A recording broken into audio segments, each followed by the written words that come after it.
अपने निवास में विराजमान ब्रह्मलीन संत शाही स्वामी जी महाराज के विशेष कृपा पात्र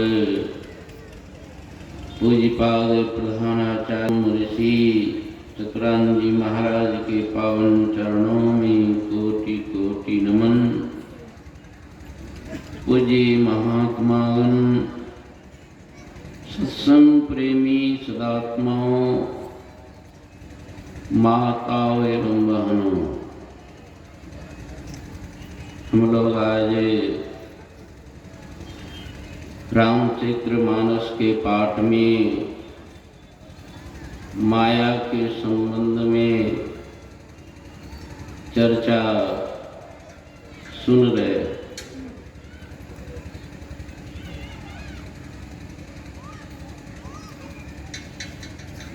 व्याप्य रहो संसार में माया कटक प्रचंड, सेनापति कामादि भट्ट दंभ कपट रूपाखंड। संपूर्ण संसार में माया का खेल चल रहा है। इस माया में जीव कब से पड़ा है? संत साई स्वामी जी महाराज कहा करते थे, या मुश्किल में अद्भुत मूसा, जब वहीं से संसार बना है तब वहीं से घुसा।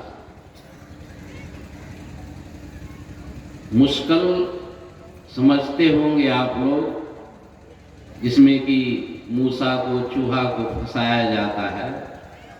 यहाँ जीव रूपी चूहा इस माया रूपी शरीर में फंसा हुआ, संसार में फंसा हुआ है।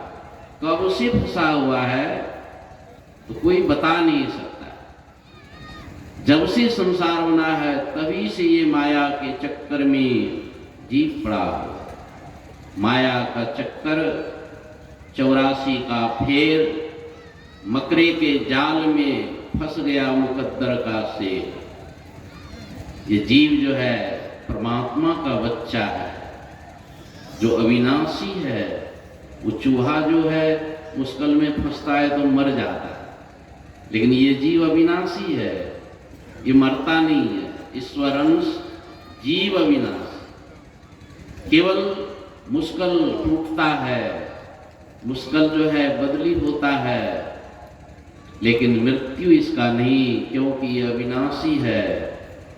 और ये मकरे के जाल में इस तरह फंसा हुआ है कि फिर संसार में यदि सत्संग नहीं मिले, सद्गुरु नहीं मिले, फिर कभी भी संसार में निकलने का कोई उपाय नहीं। इसी उपाय को ढूंढने के लिए माया मोह से अपने को लोग वैराग्य रूप धारण कर लेते हैं, वैरागी हो जाते हैं। गुरु महाराज कम उम्र में ही वैरागी हो, यह दे धरे का यही फल भाई, अब भजिए राम सब काम विहाई। एक चौपाई जो है उनके जीवन में तहलका मचा दी। ये पूर्व जन्म, कई जन्मों के संस्कार जब जीव के अंदर में संचित होते हैं, ये घटना घटती है और वे निकल गए। संत सदगुरु की खोज में 5 वर्ष लगा। संत मत का सत्संग सुनने के लिए कहते हैं, रात्रि में धीरज लाल गुप्त जो एक गिरस्थ थे, बाबा साहेब के शिष्य, उनके सत्संग को सोच लीजिए, गुरु महाराज भी संत मत से घृणा करते थे, सत्संग नहीं सुनना चाहते। धीरज लाल ही सुनाना चाहते हैं, वो सुनना ही नहीं चाहते थे। देखिए क्या हाल। लेकिन धीरज लाल एकदम इनके पीछे पड़ गए थे कि इनको सुनाना है। ये यदि सुन लेगा, संत मत के ज्ञान को सीख लेगा, तो लाखों लोग इनके द्वारा उद्धार होगा। और डाकघर चिट्ठी लेकर के वे जाते हैं, सत्संग वे सुनाना चाहते हैं, लेकिन ये सुनना नहीं चाहते हैं। जीवनी में इस तरह लिखा हुआ है। किसी ने कह दिया था कि संत मत में लोग गुरु को नहीं मानते, तो गुरु महाराज को उसी समय से घृणा हो गई। जिस मत में गुरु नहीं माना जाए वो मत कोई है। आजकल भी बहुत मत निकला है, गुरुए नहीं, गुरु को मानना ही नहीं है। तो इस तरह धीरज लाल जी उनको सत्संग सुनाना चाहते, ये सुनना नहीं चाहते हैं। एक दिन वो झड़प भी गए, मारपीट नहीं हुई, लेकिन बहुत बात हो गई। उन्होंने स्पष्ट कर दिया कि जिन गुरु की सेवा में आप लगे हों, वहां उनके पास ज्ञान नहीं है, ऐसा कर। तब उसी दिन गुरु महाराज मन में सोचते हैं कि आखिर ये मेरे पीछे क्यों लगे हुए हैं, मैं इनकी बात को सुनना नहीं चाहता हूं। आखिर सुनना चाहिए, आखिर ये कहते क्या हैं। तो दूसरे दिन जाते हैं, तब जाकर के श्रद्धा प्रेम सुनने का ख्याल लेकर के जाते हैं। तो उस दिन कहते हैं कि संत मत के बारे में मुझे बताइए कि संत मत क्या है। आज सुनने की इच्छा है। सुनाने के लिए वो तो तैयार थे, सुनाने लगे। अमृत के समान लगा। कहा कि संत मत, सारे संतों का जो विचार है उसी को संत मत कहते हैं, सारे संतों का विचार। तो उन्होंने कहा तब तो हमारे गुरु को भी आप मानते हैं, दरिया साहब को भी मानते हैं। कहा कि हाँ हाँ, वे भी संत थे, मैं उनको भी मानता हूँ। उनको और अमृत के समान लगा, ये मेरे गुरु को भी मानते हैं। क्या आप मेरे गुरु के वाणी को आप समझा सकते हैं? कहा कि हाँ, जो एक संत वाणी को समझ जाता है तो दुनिया के सारे संतों की वाणी को समझ जाते हैं। और अच्छा लगा। कहा कि ठीक है, मैं आपसे सत्संग सुनना चाहता हूं, लेकिन मुझे दीन में फुर्सत नहीं है। धीरजलाल जी ने कहा कि ठीक है, जब फुर्सत हो जाए तभी आप आइए। तो गुरु की सेवा में ज्योतिराम राय में रामानंद स्वामी के यहाँ बहुत सेवा करते थे। जीवनी में लिखा है उनके भैंस को भी गुरु महाराज चराते थे। गुरु की भक्ति इतनी थी उनके अंदर। साई स्वामी जी महाराज भी यही बात कहते हैं, सेवा से सद्गुण है आते, जिससे जीवन सुखमय होता, जिसमें है सेवा भाव नहीं, साही सुख चैन कहाँ। सेवा भाव तो कूट कूट भरा हुआ था। गुरु जी को रात्रि में सुला देते हैं, तब रात्रि में सत्संग सुनने के लिए जाते हैं। 11:30-12 बजे रात को उनके पास पहुंचते हैं, और वो भी सुनाने वाला कैसा था, एक गिरस्त, वो भी सुनाने के लिए एकदम तैयार। गुरु महाराज लिखते हैं, मैं जब भी गया उनके पास वे जगह रहते थे, या तो कोई ग्रंथ पढ़ते थे या तो बैठ करके ध्यान करते थे। 2-2.5 घंटा रात्रि में मैं सत्संग सुनता था। फिर गुरु जी के जगने के पहले आश्रम में हाजिर हुए। इस तरह 3 महीने लगातार, न दिन में गुरु महाराज सोए, न रात्रि में सोए। और धीरजलाल गुप्त को भी दिन में फुर्सत नहीं, गोला का काम देखना पड़ता था, और रात्रि में सत्संग सुनाते थे। तो 3 महीना ना सुनाने वाला सोया, ना 3 महीना सुनने वाला सोया। तब जाकर के संत मत के सारी बातों को वो समझ गए, तब दीक्षा लेने की इच्छा हो गई। है तो माया, मकरे के जाल में फंस गया मुकद्दर का शेर। लेकिन भाई, जिनके जीवन में तैयारी नहीं है, जिनके जीवन में आलस है, तो इसको जुग जुगों वे भटकते रहेंगे, जन्मों जन्मों भटकते रहेंगे। माया बुद्ध जीव आवागमन के चक्र में पड़ा रहता है। इस प्रकार रहना जीव के सब दुखों का कारण है। सुनाते हैं दुनिया में लोग, हमको ये दुख है, ये दुख है, लेकिन कोई दुख नहीं है। दुख एकमात्र माया में पड़े रहने के कारण हो रहे हैं। एक माया को त्याग दीजिए, सारे दुख साफ हो गए। इसी माया को त्यागने के लिए संत मत का ज्ञान गुरुदेव को सुनने समझने में 3 महीने लगते हैं, और संत मत में दीक्षित हो गए। और प्रथम दर्शन जब बाबा साहब का होता है 1909 ईस्वी में, तो कहते हैं कि तुम बैरागी हो गए हो, अब तक तूने क्या किया है। साधु वेश में आ चुके थे, 5 वर्ष बैराग का रूप धारण कर चुके थे। तो बाबा साहब यही प्रथम दर्शन में कहा कि तुम बैरागी हो गए हो, साधु हो गए हो, इतने वर्षों में तूने क्या किया। उन्होंने कहा कि मैं मानस जप, मानस ध्यान और त्राटक की क्रिया करता हूं। त्राटक की क्रिया संत मत में नहीं बताई जाती। मानस जप बताया जाता है, मानस ध्यान बताया जाता है। त्राटक की क्रिया आंख खोल करके बिना पलक गिराए बाहर में किसी चिन्ह को देखते रहना, यही है त्राटक की क्रिया। और बाबा साहब ने मना कर दिया, नहीं, त्राटक की क्रिया ठीक नहीं है। अंदर में दृष्टि टिकाओ, बाहर में ना दृष्टि टिका करके अंदर में दृष्टि टिकाने के लिए कहते हैं। और मानस जप, मानस ध्यान की बड़ाई उन्होंने सुना था। वो कहा कि अपने गुरु के रूप को हूबहू उगा लिए हो। कहा कि हाँ, ध्यान में अभी हूबहू तो नहीं उगा है, धुंधला रूप है।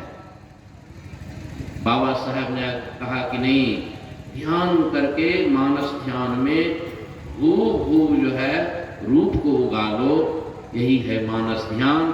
और दृष्टि साधन की क्रिया के लिए कहा, बंद कराए पलक पटको, कहे बाहर में तुम मत भटको, सीधे सन्मुख सुखमन बिंदु को गहवाया बाबा देवी ने, यही रास्ता है। सुखमन बिंदु को हम समझ जाएं। यह सूक्ष्म है, इसलिए समझने के लिए हमें पूरी साधना करने की जरूरत है। जो साधक निरंतर अभ्यास करते हैं, कभी आलस नहीं करते हैं। गुरु महाराज जीवन में कभी आलस नहीं किया, क्योंकि बाबा साहब ने कहा था कि लाला, तुझे भोजन मिले या ना मिले, बिना अभ्यास के एक दिन भी नहीं रहा। और गुरु महाराज अपने जीवन में ऐसा करके दिखा दिया।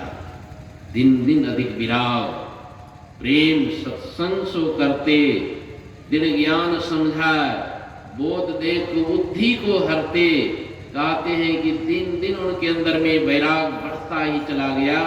कभी भी उनके वैराग में किसी तरह की ढिलाई नहीं देखा गया। हमारे यहाँ इस तरह की बात नहीं है। वैराग होता है, फिर ढीला हो जाता,